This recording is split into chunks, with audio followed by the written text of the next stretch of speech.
Hello दोस्तों, स्वागत है आप सभी लोगों का आपके अपने चैनल लक्ष्य बोर्ड एग्जाम पर। तो दोस्तों, आज की इस वीडियो में हम लोग विरंजक चूर्ण के निर्माण की विधि देखने वाले हैं कि विरंजक चूर्ण को कैसे बनाया जाता है, इसके बनाने की विधि क्या होता है, ठीक है, इसके भौतिक गुण क्या होते हैं, रासायनिक गुण क्या होते हैं, सब कुछ आज की इस वीडियो में हम लोग देखने वाले हैं। और ये क्वेश्चन जो है बहुत ज्यादा इंपॉर्टेंट है। बोर्ड परीक्षा 2025 के लिए हर साल विरंजक चूर्ण के निर्माण की विधि आता ही आता है, ठीक है। तो इस वीडियो को पूरा देखिएगा। इस वीडियो के बाद आपको विरंजक चूर्ण का जो टॉपिक है वो अच्छे से समझ में आ जाएगा।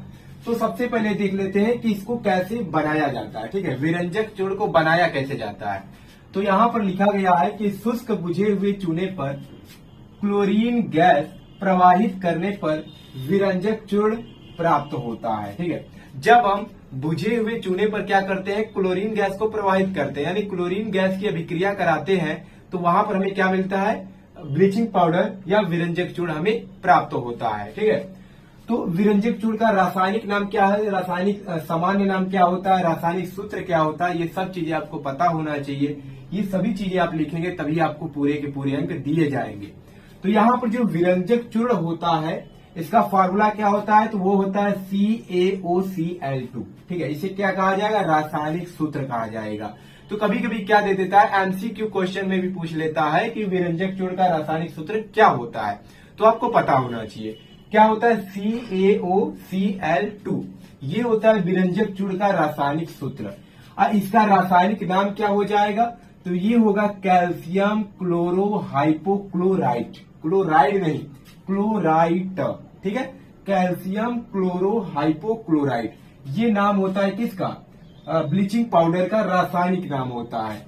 और सामान्य नाम क्या होता है, सामान्य नाम का मतलब जो हम बोलते हैं, जो ज्यादातर लिखा होता है, वो होता है विरंजक चूर्ण, या उसे हम ब्लीचिंग पाउडर भी कहते हैं, ठीक है। विरंजक चूर्ण भी आप उसको कह सकते हैं या उसको ब्लीचिंग पाउडर भी कह सकते हैं। तो पेपर में ब्लीचिंग पाउडर के निर्माण की विधि भी अगर आता है तो उसका भी मतलब यही होता है। तो ये तीन चीजें कम से कम आपको पता होना चाहिए। रासायनिक नाम कैल्शियम क्लोरोहाइपोक्लोराइट होता है, और सामान्य नाम क्या होता है, विरंजक चूर्ण भी कहा जाता है और ब्लीचिंग पाउडर भी कहा जाता है, और इनका रासायनिक सूत्र CaOCl2 होता है, ठीक है। अब हम फिर से पढ़ते हैं निर्माण की विधि।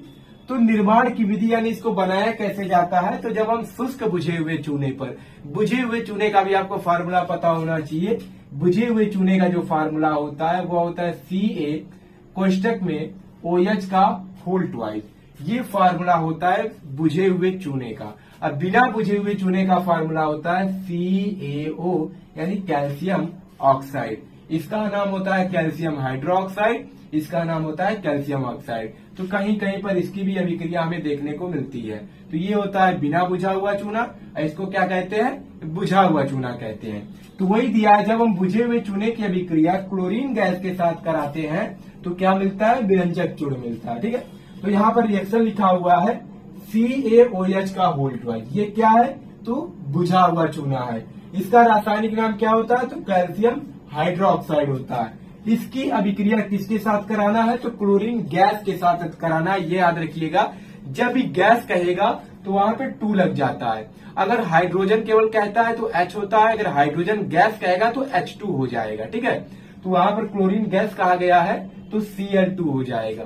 तो CaOH का होल ट्वाइस अब प्लस Cl2, जब इन दोनों की हम अभिक्रिया कराएंगे तब हमें क्या मिलता है, CaOCl2 यानी कि ब्लीचिंग पाउडर या विरंजक चूर्ण। अब प्लस में H2O यानी कि जल क्या होता है, बाहर निकलता है, यानी जल भी हमें प्राप्त होता है। तो यह अन्य उत्पाद के अंतर्गत आएगा। मेन उत्पाद आपका ये है, ब्लीचिंग पाउडर या विरंजक चूर्ण। तो जब कभी भी हम कैल्शियम हाइड्रोक्साइड या बुझे हुए चूने पर क्लोरीन गैस को प्रवाहित करते हैं तो हमें विरंजक चूर्ण प्राप्त होता है। बहुत आसान है, एक बार अपने से बोलिए, जब हम बुझे हुए चूने पर क्लोरीन गैस को प्रवाहित करते हैं तो हमें विरंजक चूर्ण प्राप्त होता है। रासायनिक इसका समीकरण क्या हो जाएगा, CaOH का whole twice plus Cl2 gives CaOCl2 plus में H2O। इसका रासायनिक नाम क्या होता है, कैल्शियम क्लोरोहाइपोक्लोराइट, ठीक है। सामान्य नाम क्या होता है, ब्लीचिंग पाउडर या विरंजक चूर्ण, ठीक है। और रासायनिक सूत्र क्या होता है, तो CaOCl2, ठीक है। तो इतना पता होना चाहिए, बहुत आसान है, आपको याद भी हो गया होगा। अब इसके बाद हमें इसके भौतिक गुण के बारे में पता होना चाहिए, रासायनिक गुण के बारे में पता होनी चाहिए, साथ में इसका उपयोग पता होना चाहिए। ये सारी चीजें मिला करके 3 से 4 नंबर का क्वेश्चन पूछा जाता है। तो भौतिक गुण का मतलब क्या होता है, इसकी क्या विशेषता होती है, ठीक है। तो यह हल्के पीले रंग का चूर्ण होता है, ये पता होना चाहिए। इसका रंग कैसा होता है, हल्का पीला होता है और ये चूर्ण होता है, ठीक है। तो यह हल्के पीले रंग का चूर्ण होता है, ये पहला हो जाएगा भौतिक गुण। दूसरा क्या हो जाएगा, यह जल में अल्प विलेय होता है। अल्प विलेय का मतलब पूरी तरह से यह विलेय नहीं होता है, अल्प विलेय होता है मतलब बहुत कम मात्रा में यह घुलता है जल में। तो वही लिखा गया है कि यह जल में अल्प विलेय होता है। तीसरा है, इसका जो जलीय विलयन होता है वह कैसा होता है, दूधिया होता है। यानी जब इसको हम जल में घोलते हैं जो इसका जलीय विलयन मिलता है वो दूधिया होता है, ठीक है। चौथा पॉइंट क्या है कि इसमें से क्लोरीन की गंध आती है। यानी जो ब्लीचिंग पाउडर होता है, जो विरंजक चूर्ण होता है, इसमें से किसकी गंध आती है, तो क्लोरीन गैस की, Cl2 की गंध आती है, ठीक है। तो कम से कम 3 से 4 पॉइंट आपको पता होना चाहिए भौतिक गुण में। तो यह हल्के पीले रंग का होता है, चूर्ण होता है, ये जल में अल्प विलेय होता है, इसका जलीय विलयन दूधिया होता है और इसमें से क्लोरीन गैस की गंध आती है। तो ये हो गया भौतिक गुण। इसके बाद हमें रासायनिक गुण के बारे में पढ़ना है, कम से कम 2 से 3 रासायनिक गुण। रासायनिक गुण क्या होता है, तो रासायनिक गुण में भी हमें उसकी विशेषता का ही वर्णन करना होता है, लेकिन रासायनिक समीकरण की सहायता से, अभिक्रिया के माध्यम से, कि जब विरंजक चूर्ण की अभिक्रिया इसके साथ कराएंगे तो क्या बनेगा, तो उस तरह से जो होगा वो रासायनिक गुण के अंतर्गत आएगा। और साथ में इसका उपयोग देखना है कि कहाँ कहाँ पर इसका उपयोग होता है। तो इसका पहले आप स्क्रीनशॉट लीजिए, तब हम उसको देख लेते हैं। तो अब इसके रासायनिक गुण के बारे में पढ़ लेते हैं कि रासायनिक गुण क्या होता है और साथ में इसका उपयोग क्या होता है। तो बहुत ज्यादा आपको नहीं पढ़ना है, कम से कम 1 से 2 रासायनिक गुण आपको पता होना चाहिए। पेपर में 1 से 2 ही देता है, ज्यादा नहीं देता है। तो बहुत ज्यादा पढ़ेंगे तो आपको याद भी नहीं होगा और भूल जाएंगे। तो 1 ही 2 पढ़िए, लेकिन अच्छे से पढ़िए और छोटा छोटा पढ़िए जो आपको समझ में भी आ जाए और आप उसको आसानी से याद भी कर लें। तो सबसे पहला क्या है रासायनिक गुण में, गर्म जल से अभिक्रिया। तो जब भी हम किसी विरंजक चूर्ण की अभिक्रिया जल के साथ कराते हैं तो वहां पर हमें क्या मिलता है, ये पूछ रहा है। तो पहला है कि विरंजक चूर्ण को जल में विलय कर गर्म करने पर क्लोरीन गैस मुक्त होती है। जो अभी हमने बनाने की विधि का जो रिएक्शन देखा था जस्ट उसका उल्टा है, ठीक है।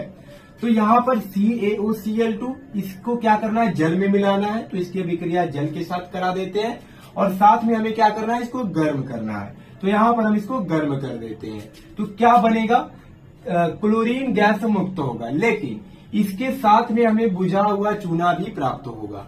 तो ये भी आपको पता होना चाहिए। तो विरंजक चूर्ण को जल में विलय कर गर्म करने पर क्लोरीन गैस तो मुक्त होती है और प्लस में कैल्शियम हाइड्रोक्साइड यानी बुझा हुआ चूना भी हमें प्राप्त होता है। तो ये पहला रिएक्शन है। दूसरा है उष्मा का प्रभाव। जब हम विरंजक चूर्ण को गर्म करते हैं, उष्मा का प्रभाव क्या होता है, उष्मा का मतलब गर्म। तो जब भी हम ब्लीचिंग पाउडर या विरंजक चूर्ण को गर्म करेंगे तो हमें क्या मिलेगा, तो वही चीज लिखा है कि इसे गर्म करने पर यह अपघटित होकर ऑक्सीजन गैस तथा कैल्शियम क्लोराइड देता है। तो यहाँ पर जब भी CaOCl2 को हम गर्म करेंगे तो पहला हमें कैल्शियम क्लोराइड मिलेगा और प्लस में ऑक्सीजन गैस क्या हो जाएगा, मुक्त हो जाएगा। तो ये दूसरा इसका क्या हो जाएगा, रासायनिक गुण हो जाएगा उष्मा का प्रभाव, ठीक है। तो गुण का मतलब वही विशेषता। तो गर्म करने पर इसकी क्या विशेषता होता है, तो यह ऑक्सीजन गैस मुक्त करता है। और जब हम जल में मिलाकर गर्म करते हैं तो तब इसकी क्या विशेषता है, तो यह क्लोरीन गैस मुक्त करता है, ठीक है। तो कम से कम 2 रासायनिक गुण आपको पता होना चाहिए। लास्ट हेडिंग है उपयोग, ठीक है। उपयोग में भी आपको कम से कम 2-3 उपयोग पता होना चाहिए। तो पहला इसका उपयोग है जीवाणुनाशक के रूप में, यह जीवाणुनाशक के रूप में उपयोग होता है इसका। दूसरा, जल के शुद्धिकरण में यानी जल को शुद्ध करने के लिए भी ब्लीचिंग पाउडर का हम उपयोग करते हैं। तीसरा क्या है, चीनी को सफेद करने में, मैंने बहुत छोटा छोटा लिखा है जो आपको याद भी हो सके। चीनी को सफेद करने के लिए भी किसका उपयोग किया जाता है, विरंजक चूर्ण का। कि जो चीनी सफेद होता है वह किसके कारण होता है, तो उसको सफेद करने के लिए भी विरंजक चूर्ण का ही उपयोग किया जाता है। चौथा क्या है, क्लोरोफार्म के निर्माण में। अब क्लोरोफार्म क्या होता है ये आपको अगले क्लास में यानी 11th 12th में आपको अच्छे से पढ़ने को मिलेगा। बाकी आपको आगे बताया जाएगा कि क्लोरोफार्म क्या होता है। तो क्लोरोफार्म के भी निर्माण में विरंजक चूर्ण का ही उपयोग किया जाता है। तो 3 से 4 उपयोग आपको याद रखना है। तो दोस्तों ये था विरंजक चूर्ण के निर्माण की विधि, जिसमें हम लोग बनाने की विधि, रासायनिक नाम, सामान्य नाम, रासायनिक सूत्र हो गया, भौतिक गुण हो गया, रासायनिक गुण हो गया और उपयोग हो गया, इतनी सब चीजों को हम लोग देखे हैं। तो ये सभी चीजें आपको याद होना चाहिए, क्योंकि सारी चीजें मिला करके 3 से 4 नंबर का क्वेश्चन पूछा जाता है और ये टॉपिक जो है बहुत ज्यादा इंपॉर्टेंट है। ठीक है, तो इसे तैयार कर लीजिएगा। चलिए मिलते हैं नेक्स्ट वीडियो में एक नए टॉपिक के साथ, तब तक के लिए धन्यवाद।